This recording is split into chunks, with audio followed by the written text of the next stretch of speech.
News 5 at 5 continues now. And looking forward to this as we get ready to see the end of this year. We're looking at the ways News 5 has followed through, investigated, and reported the news here in Northeast Ohio. And now tonight I'm bringing you some of the biggest stories of the year.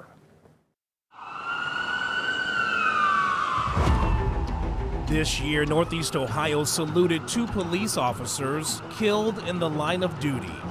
In May, Euclid officer Jacob Durbin was ambushed in a backyard. The world was a better place with him in it. Shot and killed while responding to a disturbance call.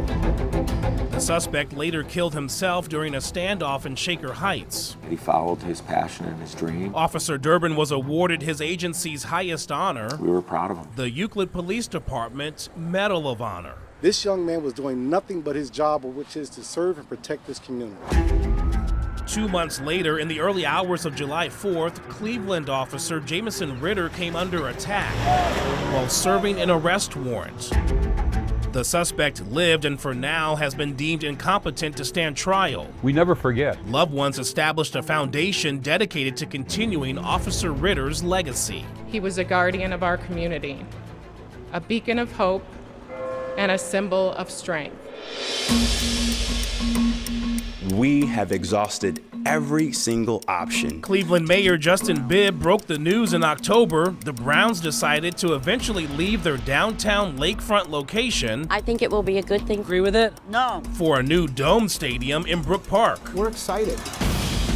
The Haslams are looking to split the $2.4 billion stadium price tag with taxpayers. The right answer is what is best for our fans. There's also plans for a privately funded entertainment district. Super cool opportunity for us. From the field, Are y'all ready? to the court, the women's NCAA Final Four bounced through in April. A slam dunk for Cleveland. Mega premier elite women's sporting event in the world. You really believe that? Top talent, including Iowa's Caitlin Clark, driving up ticket demand. But Iowa fell to South Carolina in the championship game. I mean, it's awesome. It's awesome. It's unbelievable. The eclipse followed all the hoops action, and boy, did our region shine. Something that happens so rarely. Watch parties swept across Northeast Ohio as we were in the path of totality. Unbelievable. There's the diamond ring.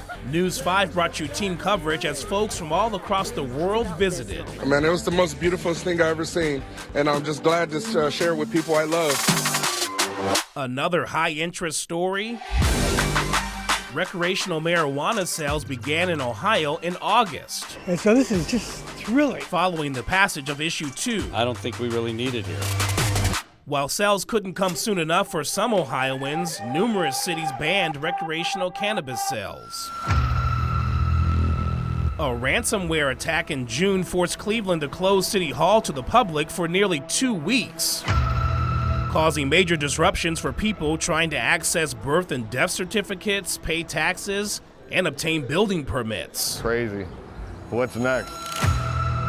The city told News 5 it would not pay the ransom demanded by the attackers who invaded the city's systems.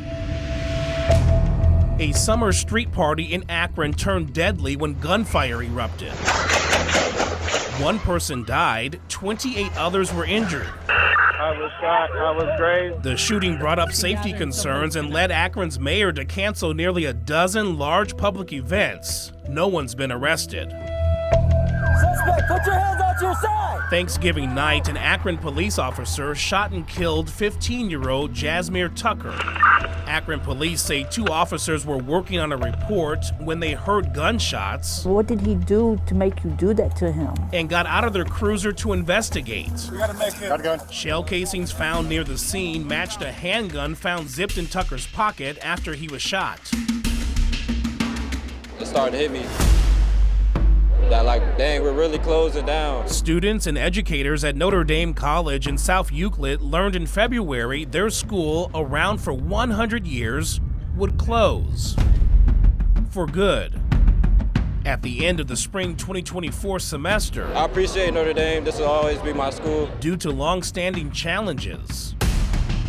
The college helped students transfer their credits to other schools. We've picked up like we never left. And News 5 reported on Notre Dame's championship rugby program, making the move to Walsh University. was amazing, the strength, the intensity. Mother Nature disrupted many lives August 6th. They've already expended on damages. That's $5.9 million. When 5 tornadoes and a macro burst hit Northeast Ohio. Did you miss the snow then? No. And just in time for Thanksgiving, a winter storm created havoc. 3 inches an hour for up to 6 hours. The east side was hit hard. Have you ever seen this amount of snow in your life? Saybrook Township got more than 60 inches of snow. Did you notice it was a presidential election year? Donald Trump selected Ohio U.S. Senator J.D. Vance. At the end of the day, I can't hide for the fact that I criticized him 6 years ago. As his VP running mate. The Republicans went on to win the general election, capturing both the popular vote and electoral college. Also, not going to hide from the fact that I think he was a great president. I'm not giving up on our fight for workers, and I know you won't either. The election also saw Democratic incumbent U.S. Senator Sherrod Brown lose the race to Republican businessman Bernie Moreno. And I will not let you down. It was the Senate's most expensive race ever. Senator Brown was first elected to the U.S. Senate in 2006. And I was like, whoa, where'd that come from? It's a bird, it's a plane, it's Superman. Cleveland turned into Metropolis for about 6 weeks as filming took place for a new Superman movie